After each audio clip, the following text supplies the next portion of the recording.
One of the things you quickly learn when starting and operating a nonprofit is that you have to handle money wisely. A nonprofit, like any business, you got to make ends meet. Well, sometimes that means moving money around from one account to another. But what happens when a donor designates their gift to a specific purpose? Can it then be used for a different purpose later on? Well, in today's video, we're taking a look at a very critically important topic: restricted funds.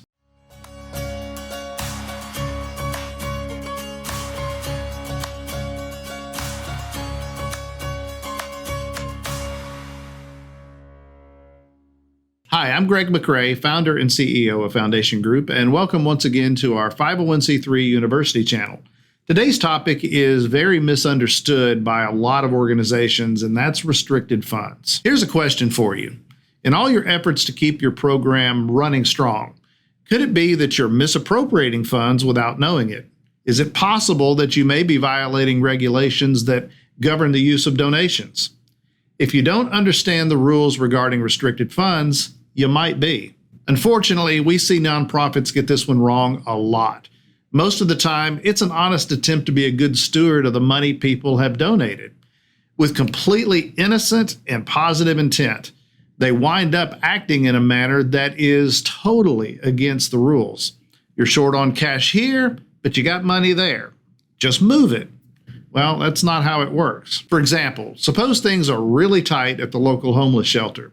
There's not enough cash in the general operating fund for the upcoming Christmas dinner. However, there's several $1,000s sitting in the construction fund. The food is a far more pressing issue, and you're not going to start the new addition for at least another year. Can't you just move the building fund money over to the operating account to buy the food? It seems like the wisest choice you have, right? Maybe, maybe not. It all hinges on whether or not those funds are considered restricted. A restricted fund is money set aside for a particular purpose by way of designated giving, and more on that part in a minute. Sometimes these restrictions are temporary, meaning the restriction could end due to a specified time limit or maybe the completion of a project.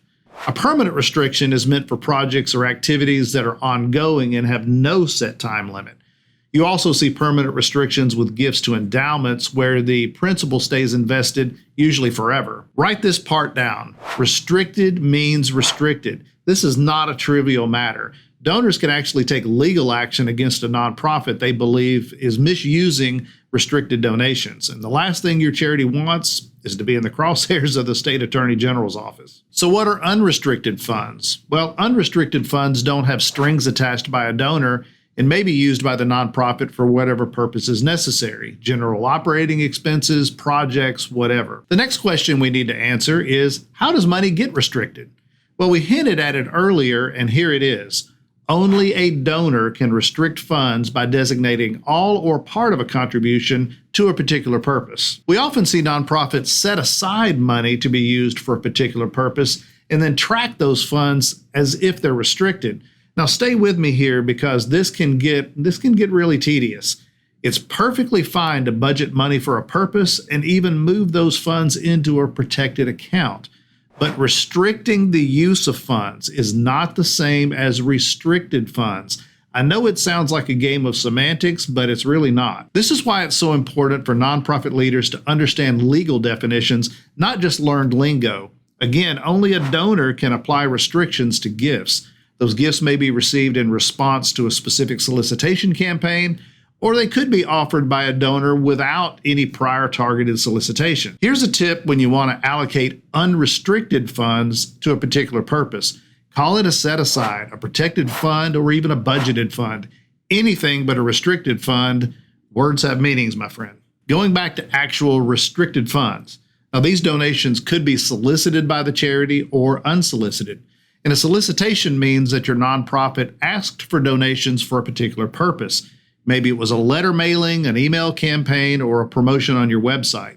Donations given in response to a direct solicitation are to be dedicated to that solicited purpose. In our homeless shelter example, the board cannot simply redirect the use of restricted money in the building fund to be spent on food, no matter how dire the circumstances, assuming those funds were given with restriction. Unsolicited designations are restricted gifts where the donor specifies the use of the donation without having been solicited specifically by the charity.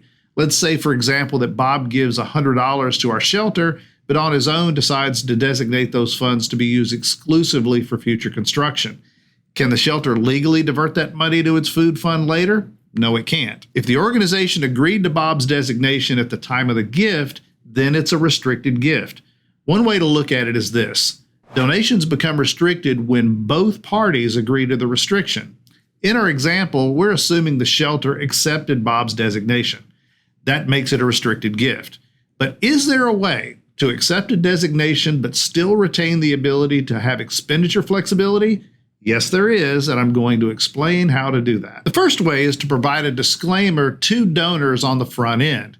That is, clearly informing donors that the nonprofit reserves the right to use money as it sees fit. Or if it's a budgeted restriction, let your donor know that any funds over and above the budget of the solicited purpose will be put into the general operating fund. Make sure your donation receipt reiterates that disclaimer. It's important to point out that disclaimers don't always work. You may find that qualifying such things on the front end could discourage donors from supporting an expense that you're fundraising for if they don't have confidence that you're actually going to use it for that purpose. You got to be strategic when using disclaimers. Another way to retain expenditure flexibility is by getting donor permission later on to repurpose those restricted funds. Now, most of the time, donors will agree when it makes sense. Keep in mind that donors have the legal right to say no, and we have seen donors refuse to allow their gifts to be repurposed. In these situations, charities may have to refund the donation if it cannot be used for the original intended designation. I think by now you're understanding why the subject of restricted funds is such a big deal. So too is the tracking of restricted funds.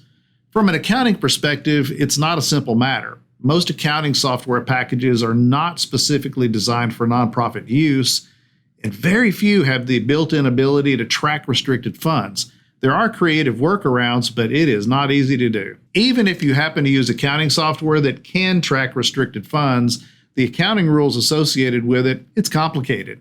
We rarely see it done correctly by those nonprofits trying to track it on their own.